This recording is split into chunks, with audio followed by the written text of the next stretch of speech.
आज का जो कैंडल मार्च है ये आम आदमी पार्टी ने बुलाया था। पहले इंडिया गेट जो है वो इसके लिए निर्धारित किया गया, लेकिन बाद में इंडिया गेट पर धारा 144 लगा दी गई। उसके बाद में जंतर मंतर पर आम आदमी पार्टी के तमाम कार्यकर्ताओं ने कूच किया। लेकिन ये जो पूरा प्रोटेस्ट है, ये जो पूरा धरना प्रदर्शन और कैंडल मार्च रखा गया है, ये केवल आम आदमी पार्टी का नहीं है। यहाँ पर जो JNU का छात्र संगठन है वो मौजूद है, यहाँ पर भीम आर्मी का जो संगठन है उसके जो पदाधिकारी हैं वो मौजूद हैं, यहाँ पर तमाम एक्टिविस्ट, तमाम सामाजिक कार्यकर्ता, तमाम वो लोग मौजूद हैं जो लोग समाज के दुख दर्द को समझते हैं। आज ये देखने को यहाँ हमें ज़रूर मिला है कि 2012 में जब निर्भया कांड हुआ था, निर्भया कांड के बाद में पहली बार जंतर मंतर पर मनीषा वाल्मीकि जो एक दलित समाज की बेटी थी, उसके न्याय के लिए, उसको इंसाफ के लिए यहाँ तमाम लोग जो इकट्ठा हुए हैं, तमाम लोग साधुवाद के पात्र हैं। बहुत अच्छा यहाँ पर इन लोगों ने मांग की है, बहुत अच्छी। मैं तमाम लोगों से आपको मिलवाऊंगा, तमाम लोगों के विचार आपको बताऊंगा और दिखाऊंगा, और ये भी दिखाने की कोशिश करूंगा किस अंदाज में, किस प्रकार से, किस संगठन के किस पदाधिकारी ने अपनी बात कही। तो आप मेरे साथ देखते रहिए राहुल लाइव 85। मैं राहुल नागपाल, जंतर मंतर, दिल्ली। उन तमाम महिला सांसदों को कहना चाहते हैं, कहाँ है मायावती, कहाँ है रामविलास पासवान, उदित राज, रामदास अठावले, किस बिल में छुपे हो? आप अपने आप को दलितों के नाम पर सिर्फ सत्ता की दलाली करना जानते हैं। रामदास अठावले जी, आज आप बोल नहीं रहे। रामविलास पासवान जी, आपको बिहार में जवाब देना होगा कि आप माँ बहन बेटियों की आबरू बचाने के लिए क्या आवाज लगाते। आप नरेंद्र मोदी के तलवे चाट रहे हैं, इसका इंसाफ होगा, इसका हिसाब किया जाएगा। आप बिहार में भी सेम घटना पतौर में हुई थी। उस समय भाजपा लोजपा जदयू की सरकारों ने पर्दा डालने का काम किया था। आज उत्तर प्रदेश में लगातार ये घटनाएं हो रही है। आप देखेंगे जब हाथरस में, उन्नाव में, अगर इन घटनाओं पर अब बलरामपुर में भी हुआ, जौनपुर में हुआ, आजमगढ़ में हुआ, दिन प्रतिदिन ये सुनने को मिलता है। और देश के दलाल मीडिया के भव्य पत्रकार इस पर डिबेट नहीं कराते।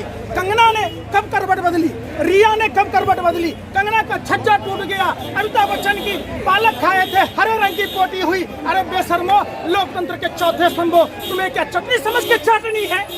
तुम्हें यह नहीं पता चलता है कि दाऊद किस हॉस्पिटल में है? यह तुम्हें पता चलता है? गलवान घाटी कब हमारा कैप्चर हुआ नहीं पता चलता है? कई देश में माँ बहनों को अपहरण कर लिया जाता है, इज्जत आबरू लूट ली जाती है। तुम बेशर्मों को यह नहीं पता चलता है? डूब मरो चुल्लू भर पानी में। देश के हुक्मरानों, गरीब जनता के टैक्स के पैसों से वेतन भत्ता लेते हो, अय्याश की जिंदगी बिताते हो। बेशर्मो, सत्ता के दलालों, खुद गर्जो, सत्ता के हवसियों, कम से कम ये तो सोचा हो, बलात्कार चाहे किसी भी बेटी की हो, चाहे वो किसी भी जाति धर्म की हो, उसको इंसाफ मिलना चाहिए। तुम कौन होते हो? उत्तर प्रदेश ढोंगी तुम्हारे बाप की बपौती है। तुमने रातों रात लाश को दफना दिया। हिंदू धर्म में रात में लाशों की अंत्येष्टि करने का रिवाज नहीं है, फिर अपने आप को हिंदू कहने का तुम्हारा कोई हक नहीं। उनका करा लोगों को गुस्सा, हिंदू धर्म में कभी भी रात के वक्त अंतिम संस्कार नहीं होता। और जिस तरीके से लॉ एंड ऑर्डर की धज्जियां उड़ाई गई, उस माँ का सिर्फ दोष इतना सा था कि उसने एक बेटी को जन्म दिया इस देश के अंदर। क्या बेटी को जन्म देना आज इस देश के अंदर पाप है? ये बताइए। उस माँ का दोष इतना कि उसकी बेटी भी चली गई और उसको घर के अंदर ऐसे कैद कर रखा है जैसे वो चोर डकैत आतंकवादी हो। उसके भाई को, उसकी माँ को, उसके पिता को अंतिम क्षण में भी अपनी बेटी का चेहरा देखने का वो अवसर नहीं मिला। हम लोगों ने जाने का प्रयास करा तो यूपी से पहले ही हमें रोक दिया गया, हमें नहीं जाने दिया जा रहा वहाँ। आप एक बात बताइए कि ये लोग बलात्कारियों को तो मारते नहीं है पुलिस वाले, और हमें और आपको ठीक इसी प्रकार मारते हैं जैसे हम इंसाफ के लिए ना आए हो, हम लोग कोई विरोध करने ना आए हो, हम लोग किसी को मारने आए हो यहाँ जान से। आज ये नारा देते हैं कि बेटी बचाओ बेटी पढ़ाओ, कहीं ना कहीं ये साबित होता है इनकी मानसिकता बहुत खराब है। बहन बेटी आज के डेट में सुरक्षित नहीं है। जैसा भी मनीषा बहन के साथ ये हुआ है अन्याय, जो बलात्कार हुआ है, बलात्कारी खुलेआम घूम रहे हैं, उन पर कुछ अंकुश नहीं लगाया जा रहा है। और जो लोग उनकी आवाज़ बुलंद करते हैं उन पे 14 मुकदमे लगाए जाते हैं। जैसे कि संजय सिंह जी ने उनकी आवाज़ उठाने का काम किया, उन पे 14 मुकदमे लगाने का काम किया। साथियों, मैं इनको बताना चाहता हूँ, योगी जी की जो गुंडागर्दी वाली सरकार है बहुत ज़्यादा नहीं चलने वाली है। जनता जागरूक हो चुकी है। कहाँ राम राज है? अगर जहाँ पर बेटियों को मार दिया जाता है, बलात्कार किया जाता है, उसके बाद में घर वालों को दिखाया भी नहीं जाता है, घर वालों की बिना मर्जी से 2 बजे रात को उनको जला दिया जाता है, तो कहाँ का ये राम राज है बताइए? और अब भी नहीं मिलने दिया जा रहा है।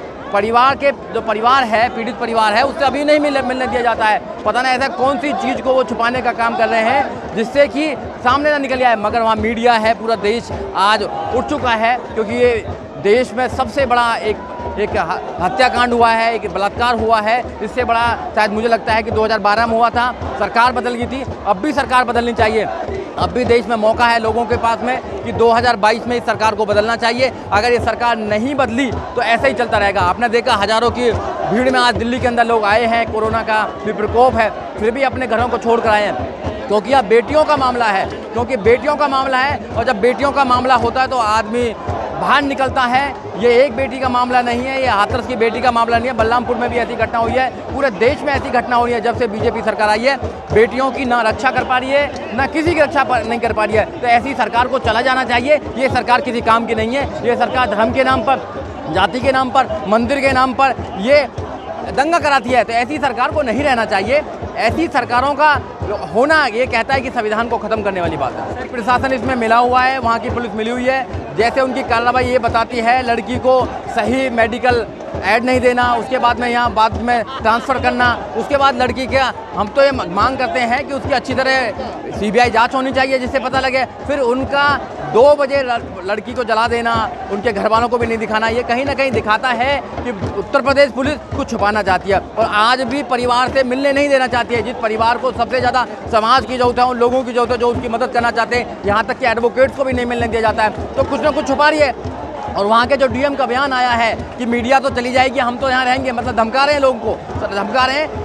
ये जो सरासर है, एक लड़की को मार दिया गया, बलात्कार किया गया, उसके परिवार को धमकाया जा रहा है, रिश्तेदारों को धमकाया जा रहा है। यहाँ तक कि जो लोग आंदोलन कर रहे हैं, उन आंदोलनकारियों को भी FIR दर्ज की जा रही है, उनको भी जेल में डाला जा रहा है। ये सरासर गलत है, इस देश में ये नहीं होना चाहिए। अब तो हद हो गई है। ये यूपी में जो सरकार है इसको बर्खास्त करना चाहिए, वहाँ पर राष्ट्रपति शासन लगाना चाहिए। सर SIT का गठन किया है, योगी जी कह रहे हैं कि बहुत जल्द जो है आरोपियों को सजा दी जाएगी। नहीं, SIT तो उन्हीं की होती है, इसमें CBI जांच होनी चाहिए। और हमारा मांगना है कि जो वहाँ पर ट्रायल चलेगा, हमें वहाँ से उम्मीद नहीं है कि उत्तर प्रदेश में उसको न्याय मिल सकता है। न्याय दिल्ली में मिलेगा, दिल्ली में उसको आना चाहिए और जो जितना भी ट्रायल है उसको दिल्ली में शिफ्ट करना चाहिए, जिससे कि उसको न्याय मिल सके, उसके परिवार को सुरक्षा मिलनी चाहिए और ऐसा सुनिश्चित करना चाहिए कि आगे ऐसा कुछ ना हो। जब भी तो बात बन पाएगी, नहीं तो वो अपना सरासर अपना चला रहे हैं। वहाँ गुंडा राज है, डंडे का राज है, ठोकू सरकार है। वो कहते हैं ठोकू सरकार है, ऐसे ही ठोकना चाहते हैं, दलितों को ठोकना चाहते हैं, मुसलमानों को ठोकना चाहते हैं। अगर वहाँ पर किसी मुसलमान के हाथ हो जाता तो उनको भी NSA लगा दिया जाता। तो NSA वहाँ चुन चुन के लगाया जाता है। तो इसलिए आपको जानना होगा कि ये जो लोग हैं, ये लोग दलित विरोधी हैं, ये महिला विरोधी हैं, संविधान विरोधी हैं, OBC विरोधी हैं, मुस्लिम विरोधी हैं। तो इस सरकार को जाना चाहिए। 2022 में इस सरकार को वहाँ से उखाड़ के फेंकना चाहिए।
गोपाल जी, ये प्रोटेस्ट यही नहीं पूरे देश में, और ये प्रोटेस्ट नहीं, ये एक आग है जो धधक रही है सभी लोगों के, जो सही मायने में एक बेटी की रक्षा सुरक्षा चाहते हैं।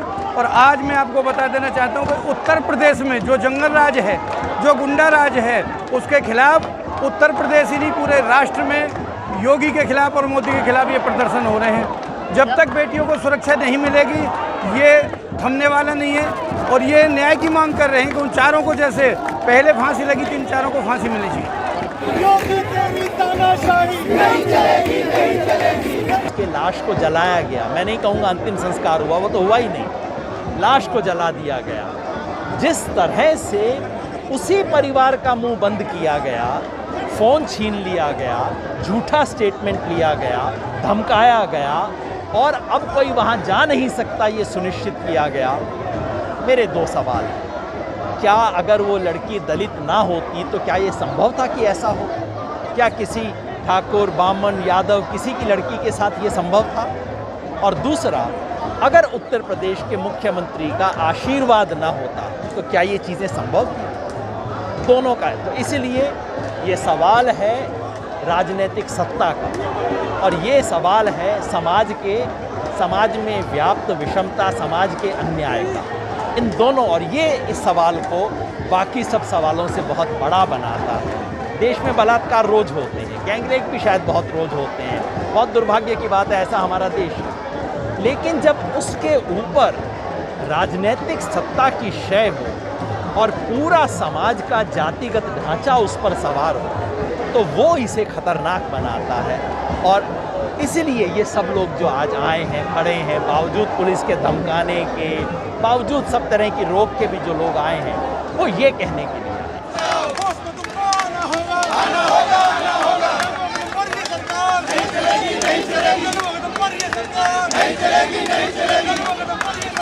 नहीं चलेगी।